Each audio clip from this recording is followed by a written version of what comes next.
Tuesday began the toughest part of the ACC schedule for Carolina, and unfortunately, the Tar Heels weren't up to the challenge. This is Tyler Hansbrough, and you're listening to Locked On Tar Heels. You are Locked On Tar Heels, your daily podcast on the UNC Tar Heels. Part of the Locked On Podcast Network, your team every day. Hey there, what's up? It's Thursday, January 30th, 2025. Welcome into the Locked On Tar Heels podcast. It's the only daily North Carolina show out there. I'm your host, Isaac Schade, and you're joining me at the place to get your Tar Heels content every single day. It's all part of the Locked On Podcast Network. Thanks so much for making us your first listen or watch of the day. What a fun way to start the day together. And I want to give a special shout out to our everydayers, our Locked On Tar Heels insiders, and our great Discord family. Great to be together. This episode's brought to you by Game Time. Download the app, create an account, and use code Locked On College for $20 off your first purchase. Man, we got our guy, Coach Bill Robinson, head coach of the Milligan University Buffaloes, joining us today on the show. Always great to have Coach Rob. As you listen to or watch this, it will have already happened, but he's getting ready tonight to face his former school, and that is always a fun treat, is how I'll say it. The joke is because it's Montreat. There you go. So really excited to have Coach with us, even on game day for him, and we're certainly going to have a great time. Coach is a 2-decade veteran of Carolina's basketball school in the summer. That's Carolina's summer basketball camp, and he's got a great book out on that you should definitely check out. It's called Carolina Basketball School. Go look at it. Coming up on our show today, we're going to talk about why on earth Carolina's offense has been so streaky when it looks otherworldly sometimes. And then we're going to get to Duke, because that is now 2 days away. And this Duke team presents some very unique challenges that you got to deal with. So I want to ask Coach, your game planning, your scheming, how would you attack the Blue Devils? But before we get to all of that, Coach, here's where we're going to start today. On Tuesday's show, ahead of the Pitt game, I said that this was the beginning of the most difficult stretch of the ACC schedule for the Tar Heels. At Pittsburgh, at Duke, hosting Pittsburgh, and at Clemson. Pitt had not been playing great lately, but they get Damian Dunn has been back. He's been working his way in. He's one of their best defenders. And so I just asked the question, is Carolina ready for that stretch? Can they handle it? Coach, after the first data point in that, it seems that the answer is no. Yeah, it's a tough stretch, and they know that, but they're looking at one game at a time. And they're not looking at the 4-game stretch like we would. But very disappointing loss last night. Obviously, had a nice little lead in the first half, and then kind of saw it squander, and then not be able to finish down the stretch. And it's been a little bit different than maybe the problems they've had earlier in the season. But again, you can't give up. It's time to get back up off the mat, and you got to keep fighting. That's such an important point, and I think it's easy for fans and for those of us not inside the not part of that inner nucleus, to forget that and to give up on it. And I think that's part of what fandom is to stay connected and to keep cheering even when times are tough, because that makes the good times all the sweeter. But also because they need that encouragement, they need that support, and as fans we have an opportunity to give that to them. So, Coach, obviously in the next segment, we're going to talk more specifically about the offense and why the lulls and the mountains and all that. But just at a more big picture, general level right now, why does it seem that Carolina isn't ready to handle these moments? Because in some ways, getting those big leads, as you talk about, they are. In each of the last 4 games, they've held at least a 7-point lead in the first half, but it's been down to either 1 or 2 points by halftime. Is it chemistry? Is it leadership? What low basketball IQ? What's going on? A big part of it is when you're winning, it feels like you're never going to lose. You get that confident feel, and when you start to lose, you feel like you're never going to win another game. And the momentum has been shifting in the wrong direction. And I think it does. It can take one win, one big play, one sequence that can kind of turn everything around. We've seen that in the past. We obviously saw that in 2022 with the win at Duke. Kind of flipped the whole season. And I think that's the biggest thing right now. The momentum is going in the wrong direction. I think it is part of maturity when things start to go bad, and again, we're not on the inside. We don't know what they're thinking. We don't know what they're saying to each other, but it seems like they almost have a look on their face like, here we go again, and almost anticipating, waiting for something bad to happen. when Van Allen Lubin's little post move just kind of rolled out last night. Oh, You could almost body language. Everybody was just like, "Oh, here we go again." The lid's on. We can't make a shot, and you could almost feel it just happening during the game last night.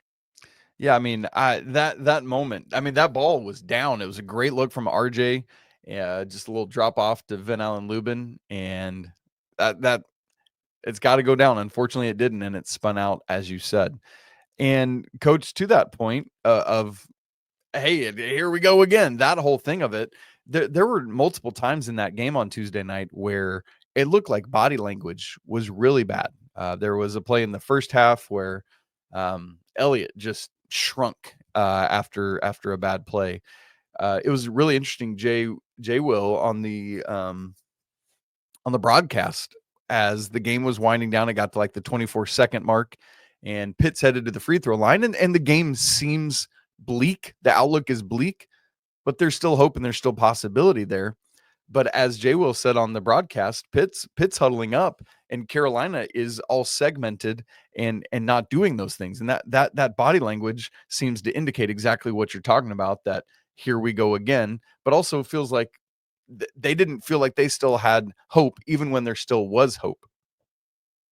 That's a leadership thing, and that can be not necessarily your head coach, but it could be assistant.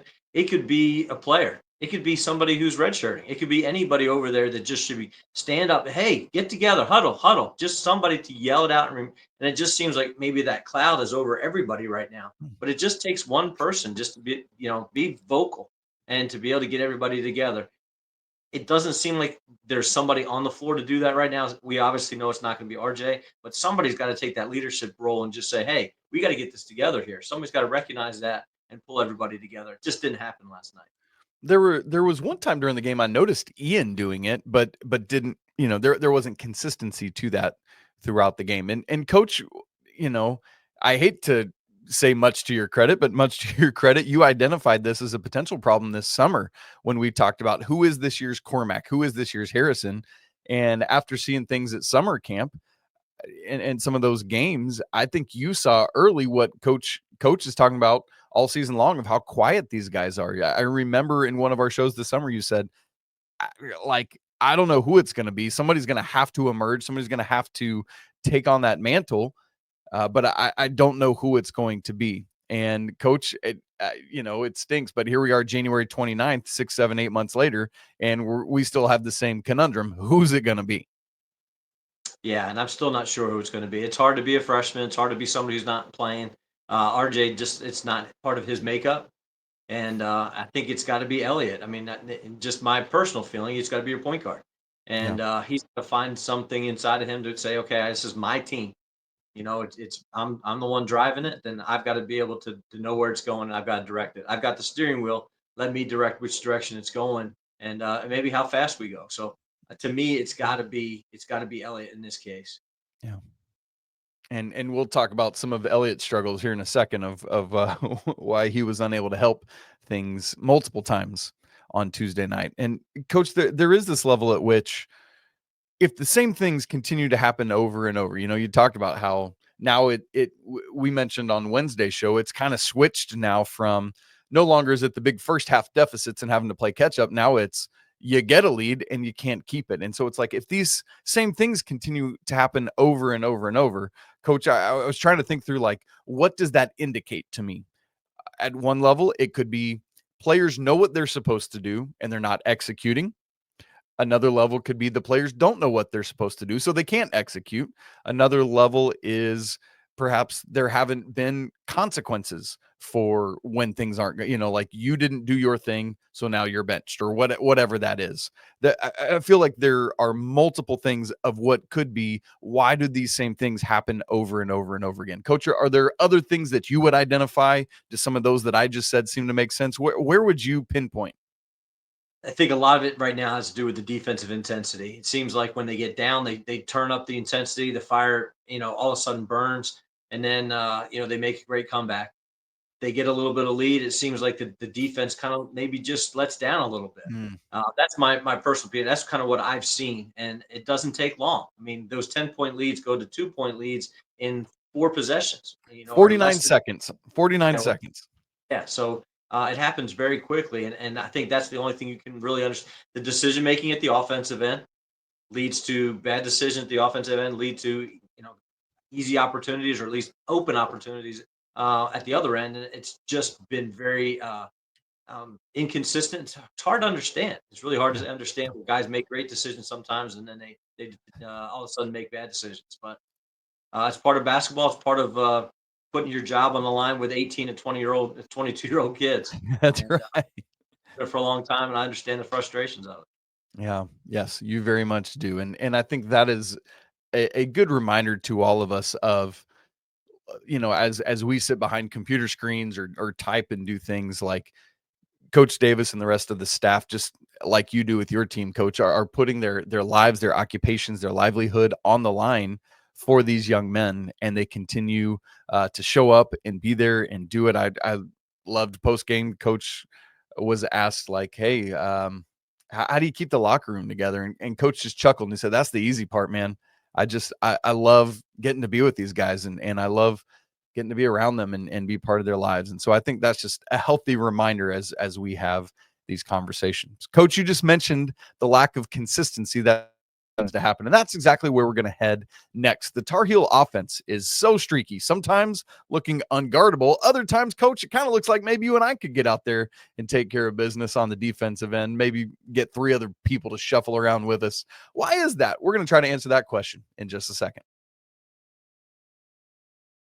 Right after I tell you about Game Time, attending NFL playoff games is an experience like no other, man. We're down to the Super Bowl, the big game. That's all that's left for this thing. The energy, the excitement, the connection with other fans, it's unmatched. Well, this year, Game Time makes it even easier to create those unforgettable moments with a new feature called Game Time Picks. It filters out the fluff and shows you only the very best deals on great seats so you can focus on what matters, being there. I've used Game Time picks to grab all sorts of tickets, and in fact, recently got some for take my family to go see Dude Perfect on tour this summer and do all their trick shots and all that fun stuff. If you don't know what that is, man, you should go check them out. I said this the other day, and somebody's like, "Who's Dude Perfect?" Just go check it out. It's wild, it's crazy, it's cool. I love it because when you do it with Game Time, you get all-in prices, so you don't have to wonder what fees will be added on the back end. You just toggle that switch, and you can see that. You can get views from your seat right there in the app. It's really, really helpful. Look, if you're looking ahead for Carolina tickets, there's not much available for Saturday at Duke. Let's just be honest about that. You'd have to spend over $2,000. That's the way that works. But Pitt is coming to the Dean Dome the next Saturday, and you can get tickets to that for $67. That's the cheapest indoor price I found on Game Time. So go check that out. Take the guesswork out of buying tickets with Game Time. Download the app, create an account, and use code LOCKEDONCollege for $20 off your first purchase. Again, create an account and redeem code LOCKEDONCollege for $20 off. Terms do apply. Download the Game Time app today. Last-minute tickets, lowest prices, guaranteed. Coach, we're just coming off of a bigger picture conversation about why Carolina isn't ready to handle these big moments, to step into it. One of the reasons, you just talked some about defense, and now I want to kind of switch and get more drilled down on the offense. And I want to ask why the offense is so streaky. For example, in the first half of Tuesday night, Carolina made 9 of their first 12 shots. They missed their next 6. They made 8 of their next 9, and then they missed the final 3. I'll go to end of game. No points for the final 3 minutes and 20 seconds. There was a 9-0 Pitt run. There was a 14-2 Pitt run, and Carolina missed all of their final 7 field goals and were just one of their last 11. So these are game-long trends, Coach. It's not just before halftime. It's not just at the end of game, but it's happening all over the place. Why is the offense so streaky and inconsistent? I think a big part of it is the lack of an inside presence. Anytime you need a bucket, you have to have that one set or that one player, that one player that can just get you a bucket. And Coach Davis alluded to it in the post game. When you're switching everything, it really puts a lot of pressure on people on the perimeter to make plays. There are sets. There are things you can run. There's ghosting screens. There's slipping screens. There's different options. But what he's alluding to is the fact that you're looking for mismatches off of switches. And when you don't have a big against a little in the post where you can throw it in and make a play, or, in this case, Pitt didn't really have a big that was unable to guard a perimeter guy, and we're doing a lot of that right now. We've got even our big, center can guard guards, and it's really hard to play against when you have and the inability to find a mismatch. And that's what I think towards the end, especially, they just couldn't find that mismatch last night. So we got 3 days. And if I'm on staff right now, you got 3 days to figure some of that stuff out. Maybe we can get some slips. Maybe we can get some movement. Maybe we can throw some stuff in there that doesn't really rely on a ball screen. And it seems like everything. Let's go back to some secondary stuff. Let's work on some different things that way. Put some pistol stuff in, and if they switch stuff, it allows maybe some dives or some fake handoffs and attacking the rim that way. But the ball still got to get to the paint. Still got to get there either through the dribble or the pass or through a cut. And we've got to be able to be in attack mode. And it seemed like we just got too much dribble oriented last night, and that's what everybody's been talking about. Yeah, I love that you brought up Coach Davis's points from his post-game press conference, where he talked about how Pitt started switching everything, making Carolina play one-on-one, and then the Tar Heels, as you so well said there, Coach, were unable to counter the counter, right? Like, you've always got to have all these extra things in your pocket. To that point, here's the numbers on it. First half, 44 points, 56.7% from the field, 46.2% from three, 1.294 points per possession. The second half, just 21 points, Coach, the lowest point total in any half this entire season, 31% from the field, 9% from three, and a .700 points per possession. So everything tanked there into the second half. But obviously there were the issues at the end of the first half as well. You talked about it earlier, that 10-point lead going down to 2 in the blink of an eye. Coach, you mentioned something that you would love to see is your point guard be your leader. I thought a big part of the issue on Tuesday night was Elliot's foul troubles, which has been a season-long trend. In the first half, he had 2. He's had 2 first-half fouls now in 6 of the 10 ACC games. I think even untrained basketball eyes can see how much the offense changes with him on the bench.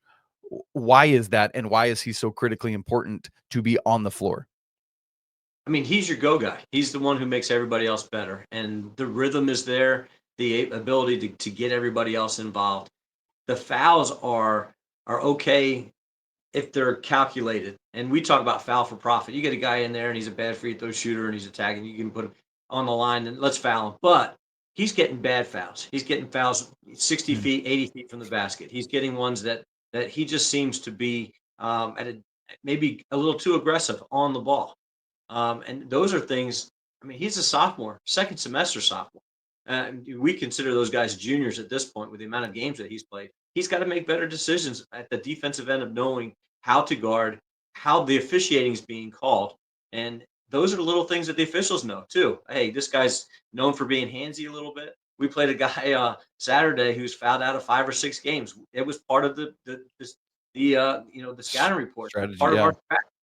We're going to attack him because we know that he has a tendency to get a little over aggressive, get a little handsy, and he ended up fouling out. In our game the other night. It's just that's part of scouting and knowing what the opponents are, and he obviously has a kind of reputation now for getting in foul trouble, and teams are going right at him. They know it. They know that the offense is going to be different with him out of the game. So if we get a couple fouls on him early, things change. Yeah, and especially in a game like this where, Elliot on the floor, it was so wildly apparent how important he was and how helpful he was to the offense, being responsible for 10 of the first 14 field goals of the game, either through scoring or assisting. And Coach, what it leads to then is too much dribbling, too much ISO ball, too much stagnation. And so want to ask you, Coach Davis was asked post game, I think it was right before that other comment you were talking about, why is the over dribbling happening? And he said, one of the things we try to talk about is a 0.5 mentality. Basically, as soon as you catch it, shoot it, pass it, or drive it. So Coach, why didn't that if that's the philosophy, why is there so much dribbling, so much stagnation, so much isolation? What was Pitt's switching everything defense? Was it that effective that Carolina couldn't figure out how to do that? What in your estimation was the problem? I think that's part of it. The other part is you have to have somewhere to go, and there were no gaps. There was nobody open. The shots weren't there. So you got obviously triple threat. You got three options, but if it's not abundantly obvious what that one is, you have to get a catch and then evaluate. And um, if it's not part of a system, it's not part of a set or a secondary or something that you're running, if it's not abundantly clear what that next one is, it does freeze you. That makes sense. That's why zones can be, and we're going to see zone this weekend. But that's why zones can be so effective because it does change, what the patterns are, or what you're trying to run, or what that next step is, and it changes how you have to evaluate that. So, um, I think it's a Popovich. I think he's the first one I heard talk about that 1 second decisions. So Hmm. you don't let that ball stick. And so it's a great concept, but you have to have somewhere to go with it. Yeah. What is that? Is that spacing? Is it like guys not moving to the ball? What is causing that delayed response? Some of it's mental. Some of it's me anticipating and knowing what it is. It's no different being a shortstop and knowing where that ball's hit to me. Where am I going with it? So you always got to be thinking, okay, when it comes to me, where am I going with it? I still love to see more movement because I think movement allows the gaps and allows better decision making. I'm much better if I'm moving and catching than if I'm stationary and now I have to get my body going. Yeah. Stealing third base is easier than stealing second base because your body's moving. So if your body's moving and you catch it, your body's already in the process. You don't have to start it again. And now when you catch it, you're able to attack, you're able to shoot it, you're able to get that next pass because you're already in a movement situation. And it's so different thinking about, with baseball, it's like I can prepare ahead of every pitch, right? Like, what do I do if the ball comes to me on this specific play? With basketball, there's this constant evaluation and reevaluation and all of that. And so that does tick it up a notch. That's a great point, Coach. Well, you mentioned potentially facing a zone this weekend. Coach Shire has started to employ that in some spurts. And so I want to ask Coach, let's say Duke's the next team up on your schedule. How fun would that be to take the Buffs to Cameron and do that? How would you go about attacking Cooper Flag and this edition of the Blue Devils? That's the conversation we're going to have in just a second.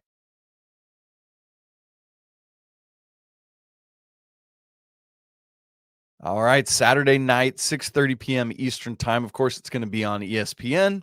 Carolina at Duke. Coach, as we look at this thing, as we look at records, as we look at the two different rosters, things seem pretty stacked against the Tar Heels, if we're being honest, right? But this is why games are not played on a sheet of paper. Got to go out and do it. And so why not? Let's make things happen. Let's rewind the clock to 2022 and kick things off and make it happen. If you were going into Cameron Indoor Stadium on Saturday night, how would you, Bill Robinson, attack Duke with this group of Tar Heels? You have to play something outside what you're normally doing. I love the opportunity to play somebody who's much better. We played at least 2 Division I games every year. We got to play Tennessee Tech and Western Carolina this year, and we kind of go in loose and free and just say, hey, we're just going to play. We got nothing to lose. All the pressure's on them, and in this situation, I think it is. There's a lot of pressure on Carolina. Obviously, we need to win desperately, but this is not something they're expected to win right now. So let's just be loose and free and play and get up and down and let's really just let the talent flow out. From a scheme, perspective, I would love to put Drake Powell and let him go against Cooper Flag and just one-on-one and just not let him touch the ball. We call it Kentucky. It's the one and done. That's the whole mentality of the Kentucky. So that's why we call it Kentucky. But it's incredible. We're going to not let him touch it. It's one and done. We're not going to let him touch the basketball. And 94 feet, keep the ball out of his hands, no touch the entire time. It keeps them away from getting any kind of rhythm offensively. We're used to just kind of maybe reversing the ball to Cooper. He's completely denied. Just not let him touch it. And I would think Drake would love that role to be able to be that lockdown guy.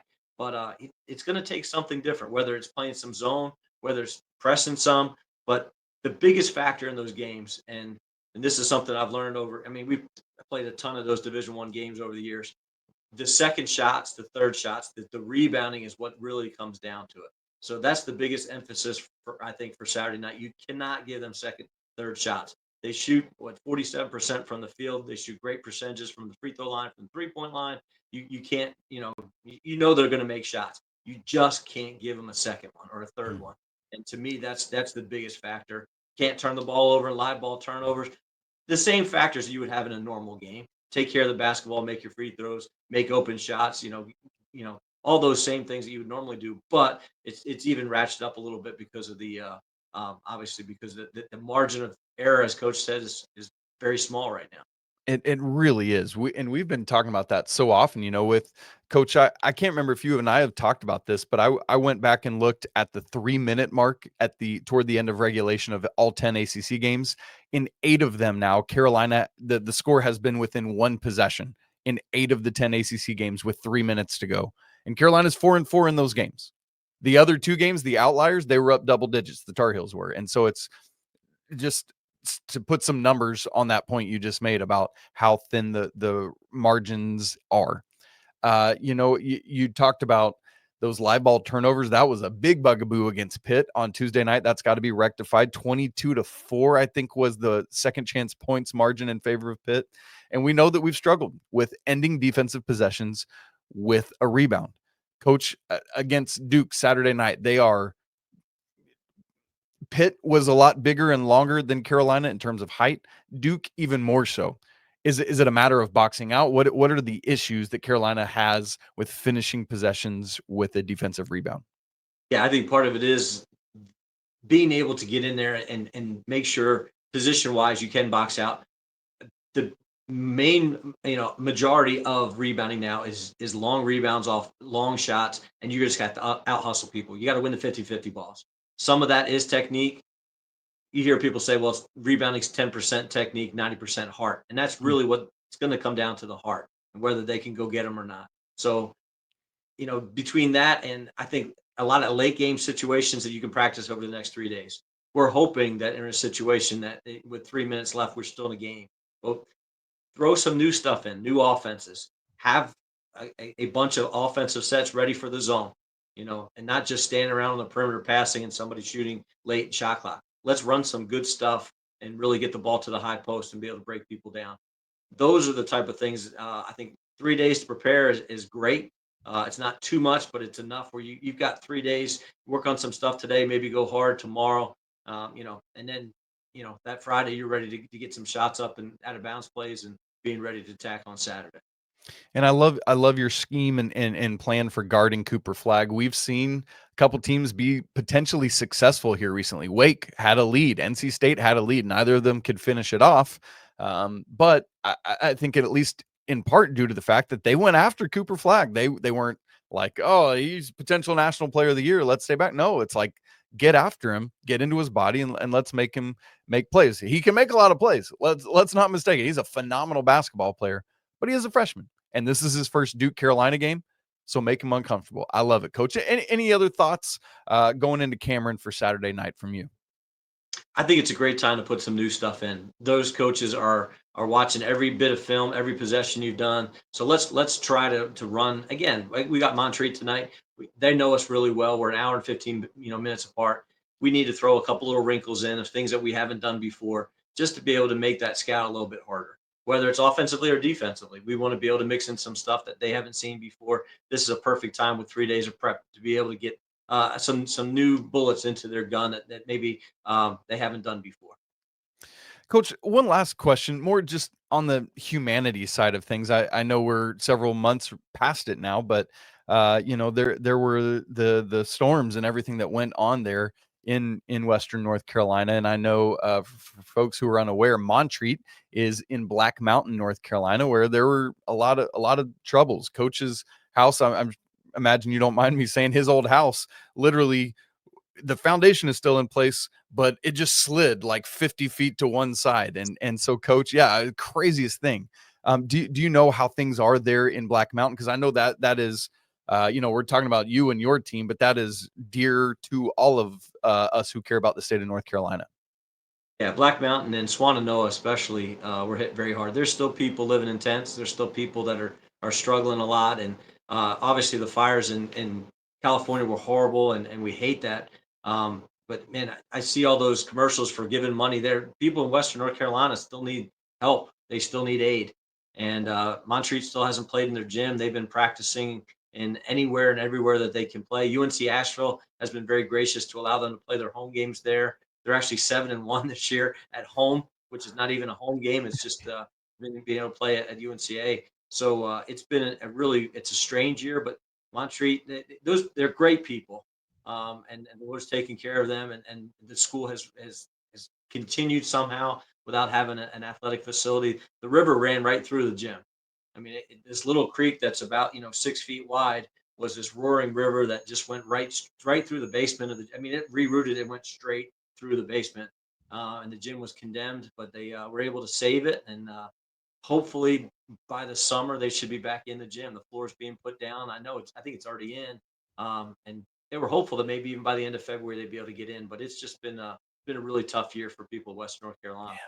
Yeah. Well, Coach, thank you so much for that update, because I know that's a place that's near and dear to your heart, and just good for people to continue. As you said, yes, the fires, we need to be aware of those, but let's not forget these very good people and keep them in our thoughts and prayers and beyond, if you can help financially or even physically. And so really grateful for that update. Coach, I know, again, as people are listening to or watching this, the game will have already happened, but good luck tonight. Best of luck against your former school. And folks, we're going to be getting ready for Duke on Saturday. So another show tomorrow to get ready for that. And then we'll get after it Saturday. We'll have our live post-game reaction right after the game Saturday night. So be ready for that as well. If you haven't subscribed to the show on video and audio, make sure you do that right now so you don't miss a second of Locked On Tar Heels.